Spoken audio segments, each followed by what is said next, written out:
Well, I feel like I should start and honor your presence here. So the title of the presentation is called Ear Onto Revolutions. And normally we say eye on, but I realized that, well, this is all about listening, and that's the modality. And so the two revolutions that I wanted to talk about are some of the highlights that I've been I was very happy to hear Dan Carlin. He kept referring to 2005. And in fact, 2005 was a seminal year. That's when I started podcasting. It's not a seminal year because I started podcasting, but it was kind of the first year that there was a thing called podcasting. There had been other forms of audio on the internet before that, but that's when the word finally began to get used. And right now, somebody told me that there are 400,000 podcasts. I don't know how accurate that is, but I knew it was a very large number. I think that when I started, I have never looked for any statistics, but my impression would be maybe there were 100 or maybe 200 of us podcasting. So it was very sparse. So, so I'm going to kind of take you through back then and how it's changed now in terms of podcasting. Then I'll be talking about psychology and some of the top line big things that have happened in psychology over that same 13-year period. Unfortunately, it's been a time of real growth in both fields. So I love the thing that podcasting brings to the world is the content that you want to hear when you want to hear it. So it frees you from the radio. Maybe there was this great show that you would have loved to hear, but hey, you missed it and it's gone. Whereas with podcasting, and what you want to hear, where you want to hear, when you want to hear it, but also maybe where you want to hear it, because you can listen to it in the car, you can listen to it in the doctor's office while you're waiting there, and so on.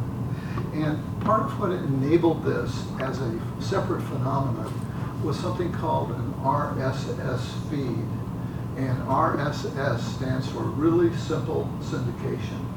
So it made it possible, the whole structure that lets people look for podcasts and find them, all resting on this thing called an RSS feed. So when you become a podcaster, that'll be one of the things that you want to make sure that you have and that you know what it is. So anybody can be a podcaster. It's a really low bar of entry, particularly now. When I got started, I didn't know anybody who was a podcaster. There weren't any books out at that time, as far as I know. So there was a lot that I had to figure out. Whereas today, there's just a ton of material. There are tons of books. There are meetups. There are podcasts about how to podcast. There are Facebook pages about podcasting. There are Google Plus pages about podcasting. Now, what really gave podcasting a boost was a fellow by the name of Adam Curry. And Adam Curry had been a sort of outlaw radio jock off on a boat off the coast of England, and somebody from a wealthy family. The Curry family owns all the concessions in Yosemite, and I don't know where else their money comes from, but that's part of it. And so Adam Curry, a guy who had some money, he decided that there was the potential for people to earn money as podcasters. And so he was one of the first people, if not the first, I'm not sure, to create an advertising network. And he had a kind of an intriguing, engaging line, which was, what was the line? Quit your day job. You know, join us and you'll quit your day job. Well, I was fortunate enough to be among the first 30 people who were invited into the network. I did not earn enough money to quit my day job. Fortunately, I had just retired. And so this is, when you retire and you say, hey, what am I going to do? This somehow came up on my radar screen to get into podcasting. And so he created, first of all, he went to venture capitalists and he raised some millions of dollars. And then he went around again later for a round 2 and raised some more millions of dollars. And the company was called Pod Show, and Quit Your Day Job Pod Show. And then later, they migrated away from that name because they were persuaded that, hey, all the action's going to be in video. And so they changed it to Mevio. And I'm not quite sure how Mevio gets us to video, but that's what they did. Well, I don't know all the details of how they got sunk, but they did eventually go through other venture capital money. And however, they've been replaced now because podcasting has exploded. And there are a lot of commercial entities who see the possibility of making money by creating networks for people who want to advertise. And the thing that really poured gasoline on this phenomenon is that Adam Curry persuaded Steve Jobs that podcasting needed to be on iTunes as a category. They had all these other categories. If that hadn't happened, who knows where we would be today? We wouldn't be here, probably. But that really had the effect of as I say, pouring gasoline on it. At the same time, back in the day when Ginger Campbell and I started as podcasters, most people would go, podcast? What's that? And that's kind of where I started, because I had been very much into electronics, and I was an amateur radio operator as a kid, and I got a scholarship in engineering at the University of Pennsylvania, though I switched out.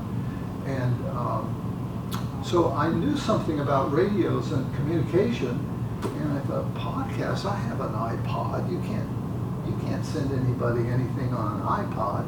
So I kind of had to look into it, and I found there was this article about Adam Curry, and there the whole kind of phenomenon was there for me to find out about. So let's see, what else do I have here for you?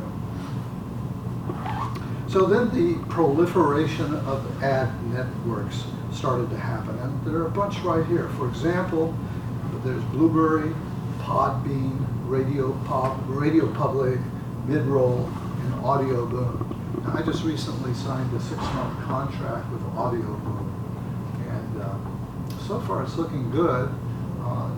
They've sent me some advertisers. I'm struggling with the idea of advertising. I did not get into this to make money. It was really just a fantasy of sharing my dream of psychology as a much broader field than typically is taught in universities. Most psychology departments are pretty doctrinaire and fairly narrow in terms of their focus. I came out of a humanistic psychological background in which I was very much drawn to the softer side of psychology, if you will, psychotherapy and human potential and things like that. But I had enough sort of scientific training in my whole graduate program to be able to hold good conversations with people regardless of what branch of psychology they hailed from. And that's one of the things that was a positive learning for me, was to learn that, hey, little old me, I can talk to these very prestigious scientists and so on, and we can have a good discussion. And so that's been very gratifying, and my confidence has grown over that amount of time. So now you really can quit your day job if you are comfortable with advertising. At another symposium here, somebody said something that was that gave me pause for thought. She said, I'm not sure I want to move my life around to have to fit my content into certain little slots, just to get $100. Some people, I'm sure, are making a lot more than $100, but it really raises it hits me in a place where I have ambivalence. And actually, Audio Boom, that I signed that contract with, they want me to do 3 ad slots in an hour interview. And that's not something my listeners have been trained to accept. And so far I'm holding them off at 1, and so we'll see what happens. And so there are also consultants for hire and all of that. So in some ways it was harder when I was starting out because I had to figure out so much on my own. And in many ways it's easier in some ways now because there are all these materials, consultants, books, etc. But it's also harder because there's so many podcasts out there. There's so much competition. If that figure that I gave earlier of 400 million podcasts out there, that's a lot of competition. The other thing that has emerged now is I'm an individual. I have no staff. And yet a lot of podcasts that you listen to these days, for example, This American Life, and so on, all the podcasts on NPR and so on, it's seeming to take a village to podcast. Now, you don't have to, it doesn't have to be a village, but I noticed, I didn't go to the talk, but I saw a talk about that we're in the golden age of podcasting now, and I believe the inference that I got from the description that I read is that indies, such as myself and I guess Ginger, you're an indie, are going to get squozen out by large corporate interests. So I hope that's not the case. It's harder to be an independent now because these larger entities are able to create really wonderful podcasts. They're hiring people with strong media backgrounds, script writers, film producers, audio engineering types, so that they can do all this wonderful stuff like you hear on Radio Lab or Invisibilia. And those are not independent things. You hear them rattle off the names, at the end of the show, and it's a long list of people. So that that raises the bar in terms of the technical excellence that the audience might expect. We'll see how that plays out. On the other hand, I have to say that podcasting is such a warm medium. Most people listen to podcasts through earbuds or earphones or something like that, which means you're about this far away from their brain. And they get used to your voice, and they imprint on you to some degree. And so that's a good feeling. That's one of the rewards of podcasting, is that there are people out there who will love you, who will worship you to some degree, even to unrealistic extent, so that if somebody will say, "Oh my God, I can't believe I'm talking to you, Dr. Dave. Oh, I don't know what to say. I'm overwhelmed," and so on. So hey, it's just little old me, but it's kind of a rush to get that, a little bit of that. So that's kind of the podcasting piece of it. There's big money now in advertising. I have some other numbers here that I wanted to share with you. 67 million Americans listened to a podcast in the last month, and 60% bought something as a result of listening to a podcast. So the advertisers, the corporate people out there, in the beginning, they weren't interested in having podcasters advertise. Who are you? You're just a little nobody. And we give our money to TV stations and so on, and magazines. That has really switched, because now they're kind of tumbling to the fact that we have such a strong connection with our listeners. One of the podcasts I listen to, I'm very interested in the whole world of Apple and Macintosh, and there's a fellow in California, Leo Laporte, who has a whole network. He's got something called MacBreak Weekly. He's such a good salesperson. It's hard not to buy the stuff that he's advertising. So there are millions of dollars being spent on advertising now. So I think at this point I'm going to switch, because of time, I'm going to switch to talking about the psychology revolution, what's happened in the past 13 years. Maybe before I switch, I should give you a little time if there are questions or comments about podcasting part of it. Yeah. I may have signed because I walked in late, but I'm curious to, get your take on, as the, like, if you believe the industry, if you believe that the industry is going to become more corporate and commercial and big players, and if so, what will that look like for, having a life within the industry? And it's a big question, but. Well, I think there will always be a place for indies. I do think there's this kind of very special one-on-one kind of relationship. That's the feeling of it, one-on-one. And there's a certain kind of people I think are going to crave that. And if you can create your own unique voice, and because there's so many people out there, Dan Carlin kind of referred to this, they're niches.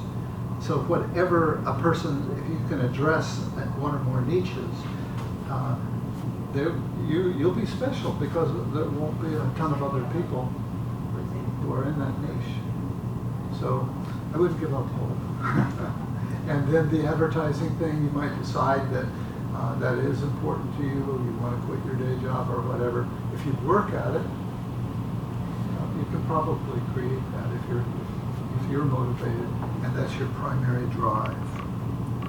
So I'm just going to, there definitely isn't time to go into a lot here, but I want to hit some of the things that have emerged over the past 13 years that stand out for me as highlights. And it's fascinating to think that in just 13 years, I mean, that's not a lot of time, that there have been some seismic shifts in the world of psychology. And the first one that comes to mind is related to neuroscience of the brain.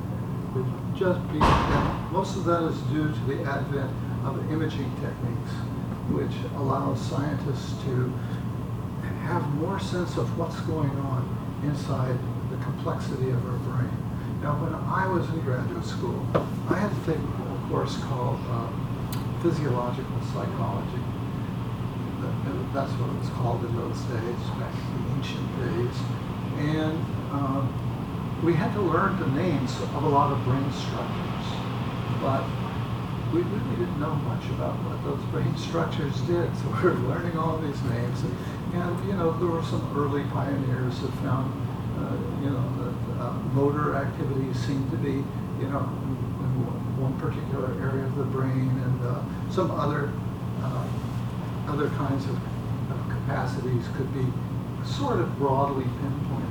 But as things have emerged, it turns out that the story is not one of finding specific centers, but more one of finding nexuses, if you will, that are part of the network. And so the complex networks throughout our brain. And so it's not so much the case of there's this one little place that handles all of this. Indeed, the whole human body seems to, we talk about things being holistic, and everything in our body seems to be connected pretty much to everything else. For example, one vivid example is the human biome, that is what's going on in our gut, in our bowels. And you would not think that that would be important for psychology. It turns out that it is. And that's just a very exciting area of research, and kind of amazing things coming out there, as well as in genetics.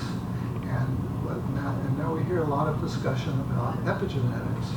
And I remember back in graduate school days, there was a long-standing debate within psychology about nature versus nurture.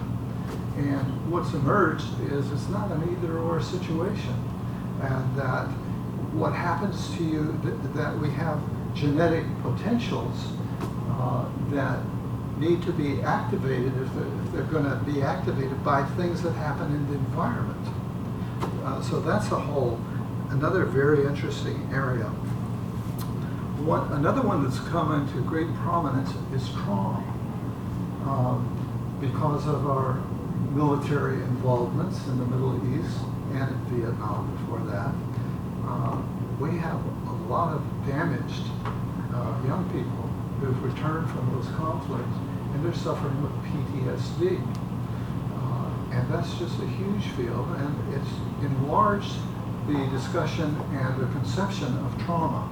some of the people that I've interviewed take the position that virtually all of us have been traumatized at one point in our lives.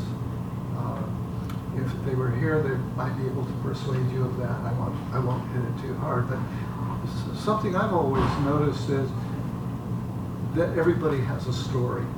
And we look at somebody and we say, oh boy, they've just got a wonderful, perfect kind of life, you know. I bet nothing ever happened to them. But one of the things I think that pulled me towards psychology was back in high school, when I started, and early college, when I would get close to people, I would discover that there was some incredible story that often involved something that would be considered traumatic.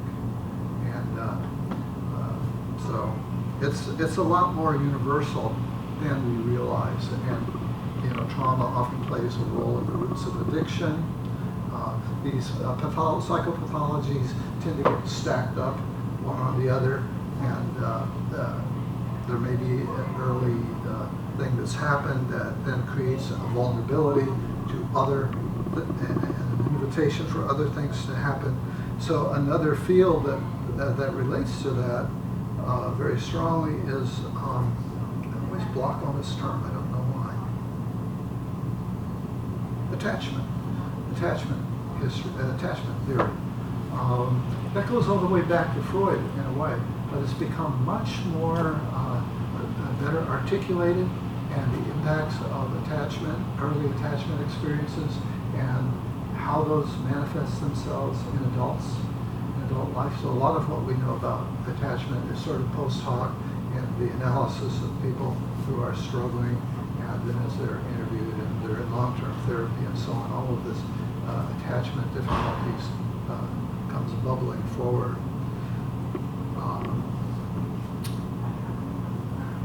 I'm sure everybody here has heard the term neuroplasticity, and that's something that wasn't talked about until pretty recently, that the brain is more malleable in certain ways than we suspected, and that when the brain is damaged, whether through physical damage or some kind of a PTSD, because PTSD actually does damage the brain. It's not just something that's I'm going to say mental or in your mind. It's in your physical structure. The physical structure actually becomes altered.